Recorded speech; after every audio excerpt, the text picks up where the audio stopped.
Prince Harry and Meghan Markle has been caught red-handed selling classified documents of the royal family to unknown individuals after being cut off financial support. Welcome viewers to my channel. Please subscribe, like my video and turn on notifications so you don't miss our next update.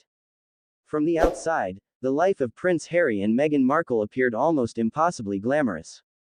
Cameras flashing, red carpets, invitations to exclusive events, and residences steeped in history. This was a world few could even imagine.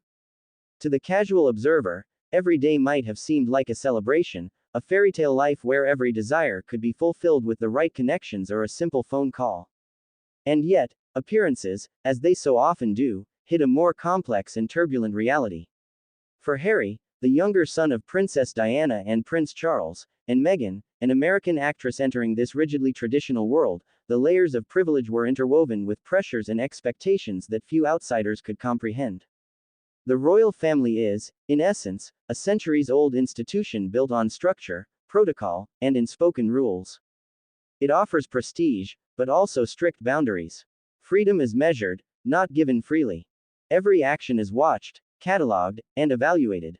For Harry and Meghan, the allure of royal life, its history, its connections, its status, was tempered by the reality of what it demanded. Royal privilege comes with invisible strings attached, scrutiny over personal choices, public exposure that never sleeps, and an undercurrent of constant judgment. For Meghan, the transition was particularly stark. Accustomed to the independence of her acting career and her personal life in the United States, stepping into this carefully orchestrated environment meant learning to navigate a labyrinth of unspoken rules, expectations, and loyalties. Yet, in spite of these constraints, there was opportunity. Harry and Meghan's celebrity as a couple brought them visibility far beyond the traditional bounds of royalty.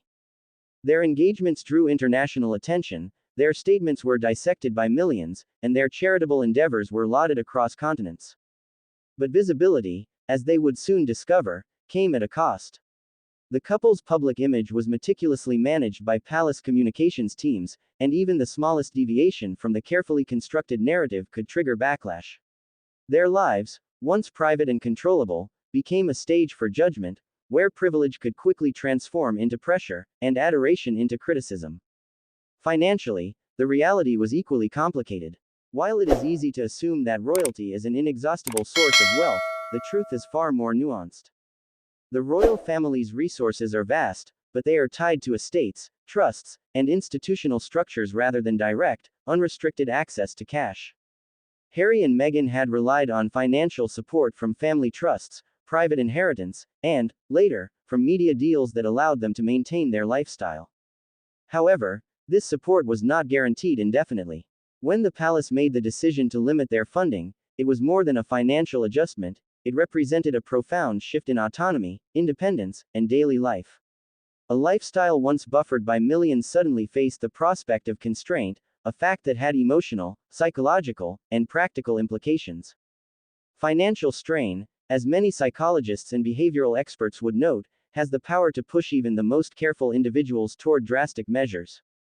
The pressure to maintain appearances, the expectations of public engagement, and the desire to protect one's family converged to create a sense of urgency.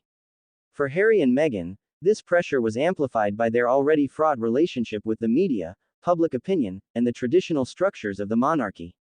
Every decision now carried the weight of consequence.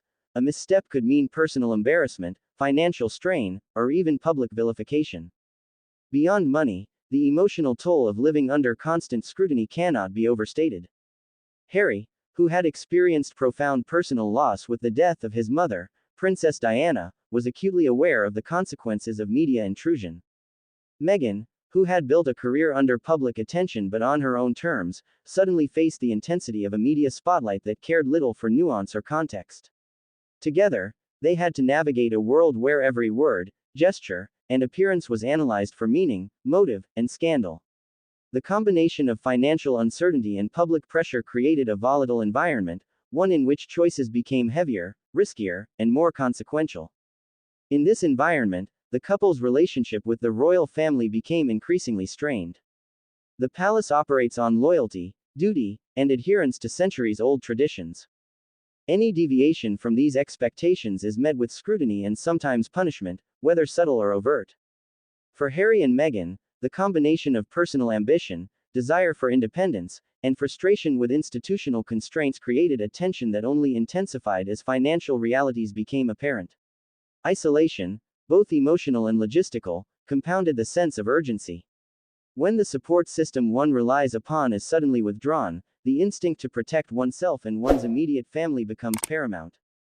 It is at this intersection of privilege and strain that the seeds of desperation were sown. The juxtaposition is stark. On one hand, a life filled with grandeur, travel, and opportunity. On the other, the very real pressures of sustaining such a life without the traditional support structures that had once made it possible. The human response to this kind of tension is rarely linear. Stress, fear, and the drive to protect oneself and loved ones can result in choices that outsiders may deem irrational, reckless, or even immoral. Understanding this context is essential to grasping the gravity of the allegations that would soon emerge, the supposed sale of classified royal documents. To comprehend the stakes, it is necessary to look not only at the external pressures but at the psychological landscape of the individuals involved. Harry, having grown up under extreme public scrutiny, faced a lifetime of comparison and expectation. Meghan, a woman of ambition and independence, encountered the rigid structures of royalty, where deviation from protocol is often perceived as betrayal. The combination of personal drive, emotional vulnerability, and financial insecurity created a perfect storm. Every choice carried the potential for reward or disaster, for empowerment or ruin. The financial strain was not merely about money, it was about autonomy and survival. For a couple who had become accustomed to a certain lifestyle and standard of living, the withdrawal of financial support was a challenge not only to their resources but to their sense of identity. How does one maintain dignity, security, and a sense of normalcy when the safety net is suddenly removed? How do you navigate an environment that demands loyalty while simultaneously restricting the means to live freely? These were questions that, whether consciously or subconsciously, shaped the actions that would later fuel controversy. It is here, at the junction of privilege, pressure, and strain, that the story begins to shift toward the central conflict. The allure of financial security, the desire to protect loved ones, and the instinct to assert control over one's circumstances intersected with opportunities that, under different conditions, might never have been considered. The tension between duty and survival, loyalty and self-interest, created a scenario ripe for risk, a scenario in which classified documents, once safely confined within palace walls, suddenly became more than mere papers. They became symbols of power, leverage, and, ultimately, temptation. In retrospect, the early signs of strain were subtle but significant. Reports of disputes over finances, disagreements about public engagements, and increasing frustration with traditional structures hinted at a growing disconnect. Insiders described the couple as increasingly focused on securing their independence, questioning norms, and considering avenues to maintain their lifestyle and influence. These pressures, while understandable on a human level, set the stage for decisions that would challenge both legal and ethical boundaries. The chapter of royal privilege and financial strain is not a story of villainy. It is a story of human complexity. It is the story of two individuals navigating an environment that is at once opulent and restrictive, loving yet demanding, glamorous yet unforgiving. It is a story that illustrates how even those with extraordinary privilege can find themselves under extreme pressure, where the lines between right and wrong, duty and survival, become blurred. This context is essential to understanding why the actions that follow, allegedly selling classified royal documents, cannot be viewed solely as a scandal or crime. They are, at their core, the culmination of personal, emotional, and financial pressures that few outsiders could ever fully comprehend. As the narrative unfolds, we will examine how this combination of privilege and strain transformed into choices with profound consequences. The alleged sale of documents was not an isolated incident, it was the result of years of tension, isolation, and the human instinct to secure one's future under extraordinary circumstances. Understanding this chapter is critical, because it frames the actions that follow not as simple acts of defiance, but as the outcome of complex emotional and practical pressures, played out against the backdrop of an institution steeped in centuries of expectation, protocol, and scrutiny. The tension between privilege and financial strain, between opportunity and limitation, is the lens through which the entire scandal must be viewed. Without understanding this delicate balance, it is impossible to fully grasp the choices, motivations, and consequences that lie ahead. The stage has been set. A couple caught between duty and desire, privilege and pressure, public scrutiny and private struggle. Every decision now carries weight, and every action, however small, has the potential to ignite consequences that reach far beyond the individuals involved. The breaking point, as the term suggests, is not a single event but a culmination of pressures, disappointments, and moments of tension that slowly erode resolve until a critical juncture is reached. For Prince Harry and Meghan Markle, this point did not arrive overnight. It was the result of years of mounting scrutiny, isolation, and unmet expectations, layered atop a lifestyle that demanded constant performance while offering limited autonomy. The cracks had been visible for some time: disagreements with the royal family, frustration with media intrusion, and a growing sense of disconnection from the institution they were born into, or married into, in Meghan's case.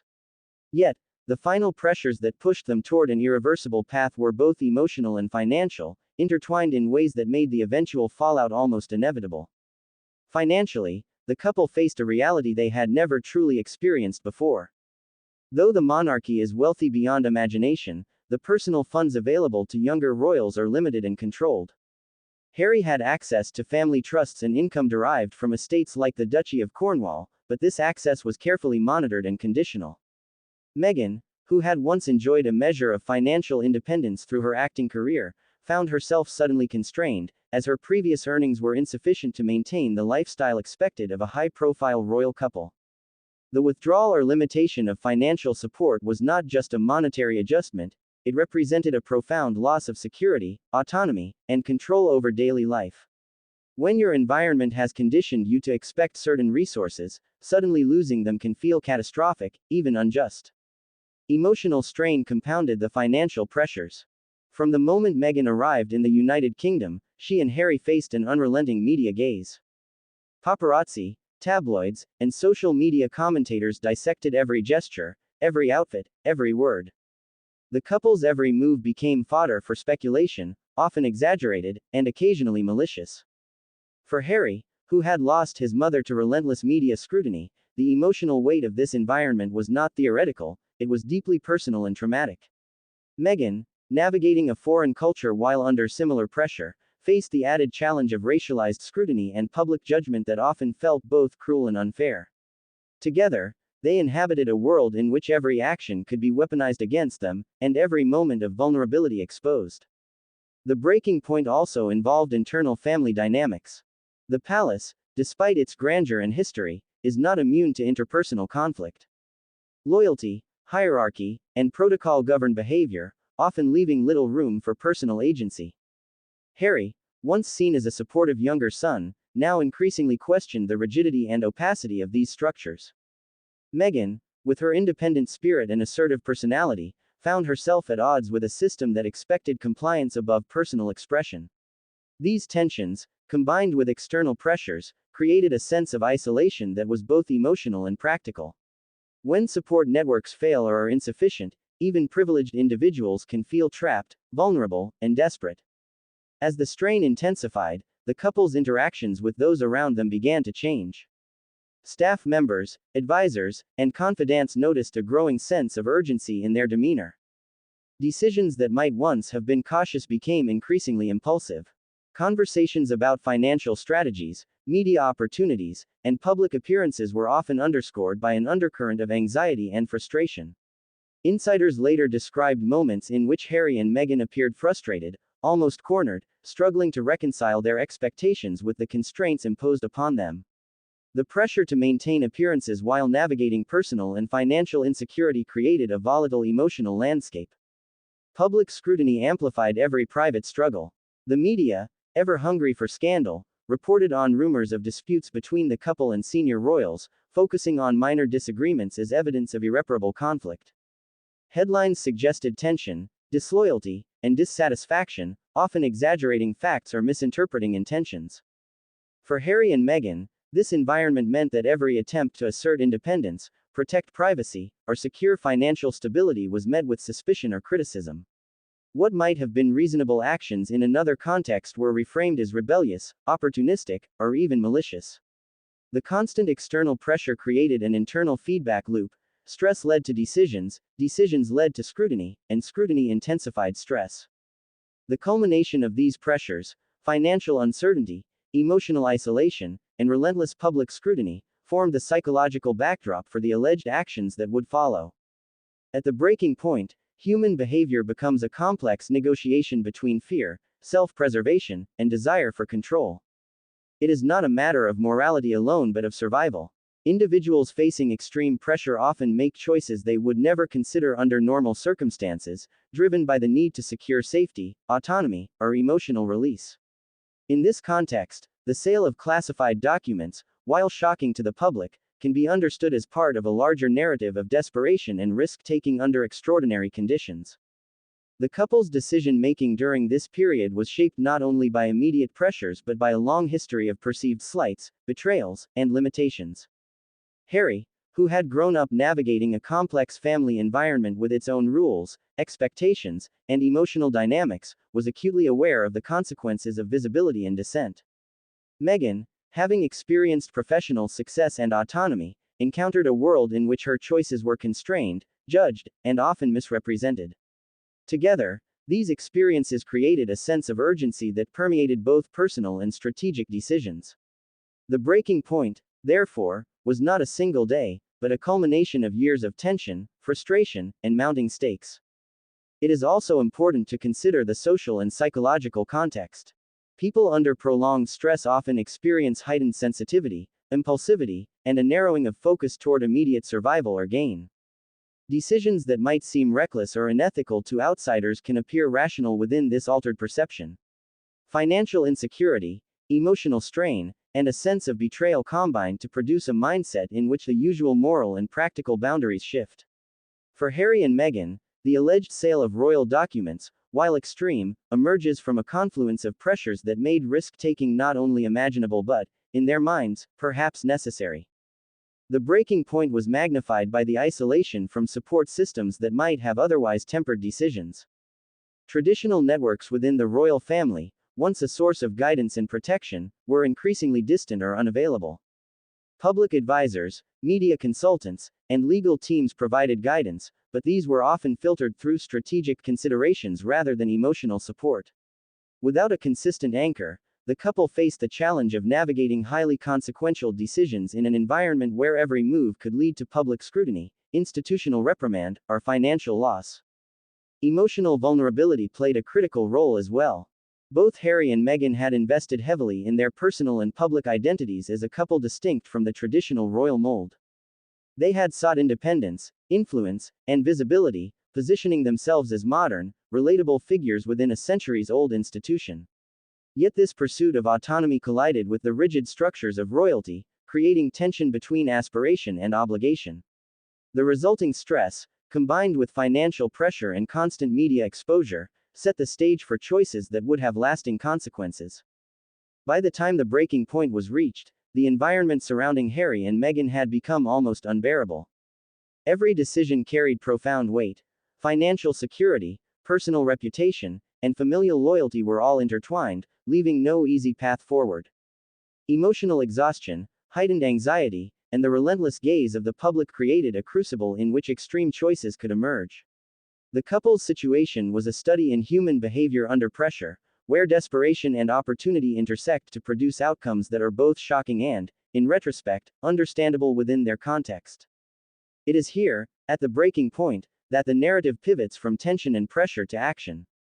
The pressures of isolation, financial strain, and public scrutiny converged with opportunity in ways that transformed speculation into alleged scandal. Every stressor, financial, emotional, and social, set the stage for decisions that would challenge loyalty, trust, and ethical boundaries. The breaking point is thus not merely a chapter in the story, it is the catalyst that propels the narrative forward, creating the conditions under which classified documents could be exposed, transferred, or sold. Understanding the breaking point is crucial, because it humanizes the choices that follow. Harry and Meghan are not simply figures of scandal, they are individuals navigating extraordinary pressures in a world where personal desire, institutional expectation, and public perception collide. The story of this period is one of tension, anxiety, and critical decision making under extreme stress. It is the point at which the interplay of privilege, obligation, and survival begins to produce actions with consequences that extend far beyond the palace walls. The breaking point marks the moment when opportunity meets desperation. It is the juncture at which personal survival, financial necessity, and emotional pressure converge, creating the conditions for choices that defy expectation and challenge trust. For Harry and Meghan, this moment would set in motion events that reverberate across institutions, media landscapes, and public perception. It is the threshold between pressure and consequence, between potential and peril. The story of what follows cannot be understood without appreciating the weight of this juncture, the culmination of years of tension, isolation,